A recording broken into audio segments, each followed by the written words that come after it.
Hey, yes, Smuglings, what is happening? This is going to be the review for Harry Potter and the Deathly Hallows Part 2.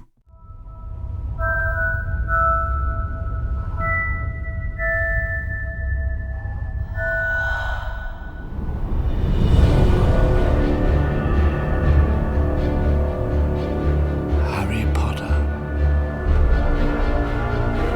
you have fought valiantly, but you have allowed your friends to die for you rather than face me yourself. So, Harry Potter and the Deathly Hallows Part 2 is directed once again by David Yates and starring Daniel Radcliffe, Emma Watson, Rupert Grint, and a whole ensemble of amazing British actors, and a lot of whom we've seen previously in the Potter films. The film begins immediately after the events of Harry Potter and the Deathly Hallows Part 2, where the trio are still searching for the remaining Horcruxes that are needed to be destroyed in order to eliminate the Dark Lord Voldemort himself. And as they're continuing this search, Griphook, the goblin that we know from Gringotts Bank, has told them that there is something lying in Bellatrix Lestrange's vault. And we go there to see that there's a Horcrux there to obtain and destroy, but Griphook betrays them and tries to lock them in there. And then our trio do escape from that particularly hairy situation. They are lucky to find that there is a dragon there that is guarding the vaults, and they are able to mount it to escape. And once they are out of the clear and they're no longer in any danger, they get a sighting of Voldemort, and Harry has his vision where he is able to see what Voldemort is doing, and he also sees that there is a Horcrux lying in Hogwarts Castle, so he must return to Hogwarts. And it's really great to go back there after not being there in the previous movie. It is absent from that movie, so it's really cool that we go back to Hogwarts, the place that we all love from the books and movies, and the place that our characters have called home for so long. And it's really great to go back there and see all the amazing characters that we know previously. The difference between this film and the other Harry Potter films is that this is purely a war film. This is a film that is not a fun adventure with these great characters. It is a film that is quite brutal, considering the fact that it is a fantasy film, and it's more akin to Return of the King and Return of the Jedi in the way that this is an epic conclusion to a very amazing story. And it does a great job at doing that, and I love the way this was handled. This is a beautifully done conclusion to this saga, and David Yates was definitely the right choice for the remaining 4 entries, in my opinion, as he definitely brings the emotional weight, the complexity of the characters, and the visual flair. It has everything you could want from a conclusion to an epic saga, and I couldn't have asked for more with this film. It really did bring me a lot of joy to see so much justice done to a saga that's meant so much to me for so long. So I love that. David Yates did an awesome job, and so did all the cast and crew for this film. I'm going to go into a little bit of the negative side of this film. For me, it is very minor, like the negatives for a lot of the Potter films. They are usually quite minor, and in this particular instance, we get a limited amount of dedication to characters that have been with us for so long, and one of my favourite characters in the films and books. We obviously get the demise of some characters in this epic battle at Hogwarts, and some of the characters that die are Remus Lupin, Fred Weasley, and Nymphadora Tonks, and they are not killed on screen. It is an off-screen death for them, which I was a little bit disappointed by, because I wanted to see a little more dedication to such amazing characters within this film and the book. But that is the minor complaint for this film, and I don't really have much more negative to say about this film, in all honesty. When you go back to Hogwarts, it's quite a harrowing sight because you realise that the entire castle is under martial law. And it really does feel like these students are imprisoned within this environment and they are not allowed to do very much that they would like to do. And it's very dark and dreary to see such an amazing place be consumed by such dread in this particular instance. One of the biggest points of tension in this film is that Voldemort and his forces have located Harry and they know that he is seeking the Horcrux within Hogwarts Castle, and the armies lay siege to the castle and the entire area is surrounded by them, and they are given the characters limited time to surrender to them. And that is a great part of the film, that tension is rising throughout as we are really hoping that Harry finds these Horcruxes and it is able to destroy the Dark Lord Voldemort within the amount of time that is allotted to them. And I did really love that about the film as well. As the entire castle is surrounded by Voldemort's forces, Harry is looking for the Horcruxes to destroy them. And we also see Neville Longbottom take a leadership role, which I really loved, and he's one of my favourite parts of this film. And he really showcases a growth in his character in these dire circumstances. And it's great to see the meek child that he was turn into such a courageous young man in this film, and you really do see that. And there are some moments that I absolutely love with Neville, and he really did make a great impression in this film. And Matthew Lewis, who plays Neville, did a great job here, so I really loved his particular performance in the film. As Harry is searching for the Horcruxes, he comes across Snape and Voldemort at the boathouse, and this is another great part of the film, is that we see more of Snape in this film. We have access to his memories with the pensive due to Harry drawing the tears from his eyes in his final moments, and we get to see a lot of Snape's past within the film, and we realise that he is a double agent working for Dumbledore at his heart.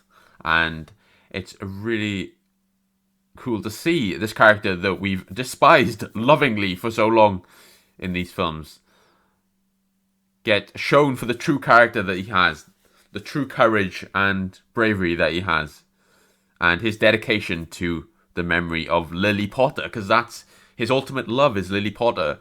They were very close when they were young, and it's out of love for her that he protects her family, and I really did love that, and it showed a different side to Snape that we didn't see previously a lot. We did have glimpses in Order of the Phoenix, which I did love seeing, so it is really great to see that as well in the pensive, and very emotional and beautifully done. And Snape is such a great character as well. I would like to see more of Snape in the future, but maybe it's better left as it is, because we do want more of that. And I really did love seeing him in this film in a really great role.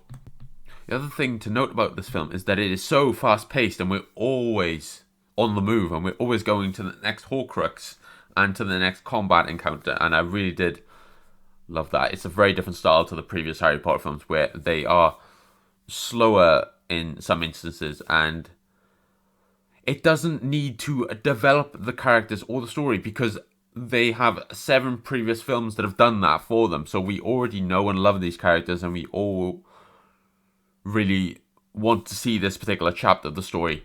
And it's an all-out battle for the Wizarding World. This is a battle that's taking place at Hogwarts, but it's not for just the Hogwarts staff and students. It is for the freedom of the Wizarding World, as we do not want Voldemort to take it over with his dark forces. And it's really powerfully shown that this is the last stronghold of Wizarding kind within this particular film.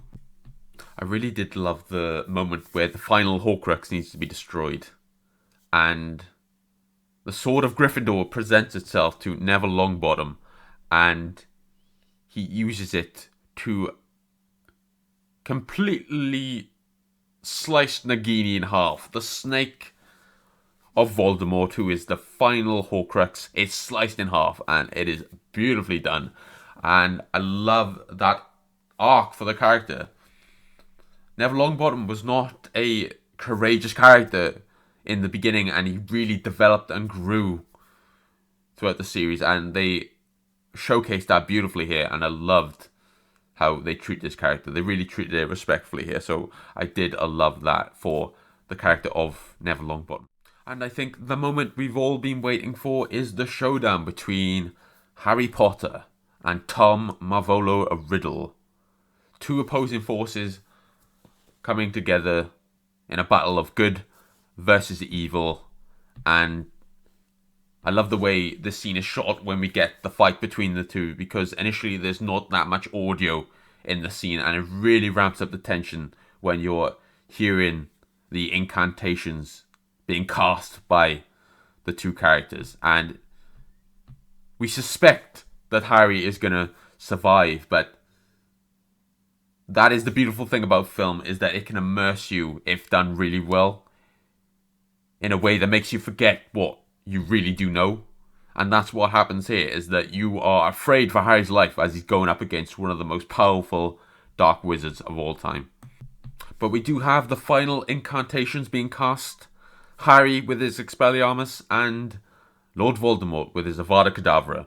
And we have this beautiful combat encounter with them, where Harry has his red beam and Voldemort has his green beam, and the two beams are opposing each other and crashing into each other, and the visual language is beautifully done here, and that's down to a lot of the cinematography by Eduardo Serra, I believe his name is, and it really captures the magic, if you will, of this scene, and I did love that. And then when the goddamn beast Nagini is sliced in half, Voldemort weakens, and we get the death of Lord Voldemort in this scene outside the castle grounds, and I did love that. It's so satisfying to see this malevolent force come to an end in this film, and I loved that so much when that happened.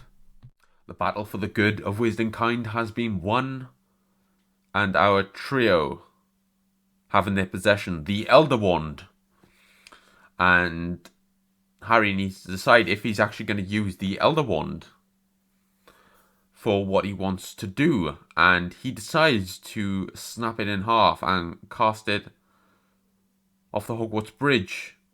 And I think that is the wisest decision, because it is a powerful tool that can corrupt even the most noble of wizards, I'd say. So it's the right decision, I think, and it's really great to see that happen here.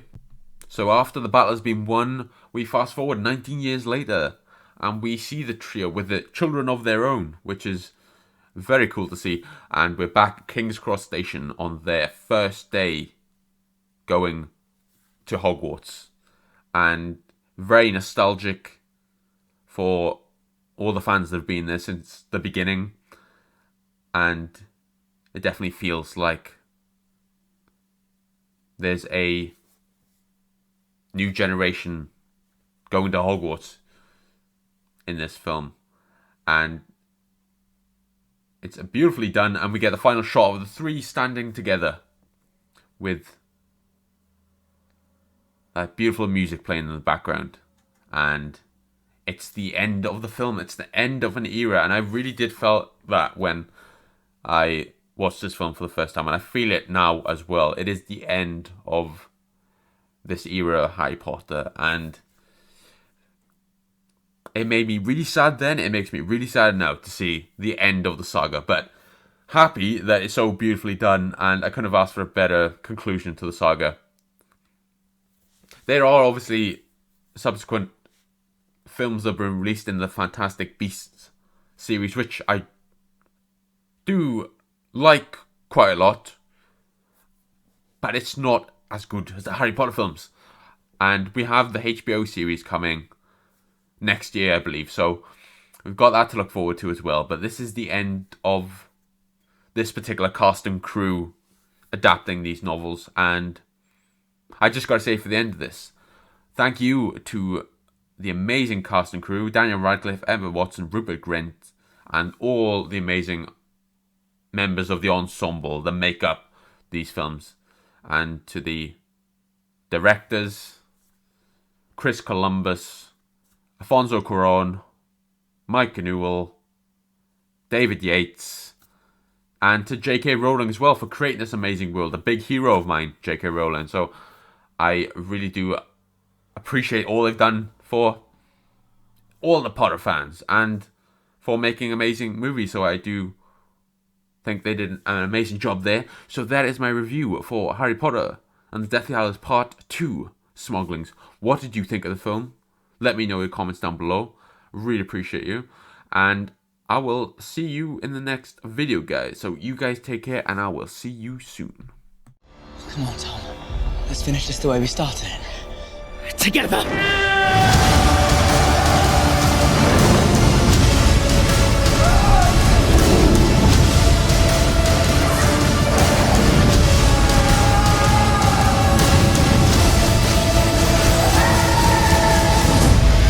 Only I can live forever.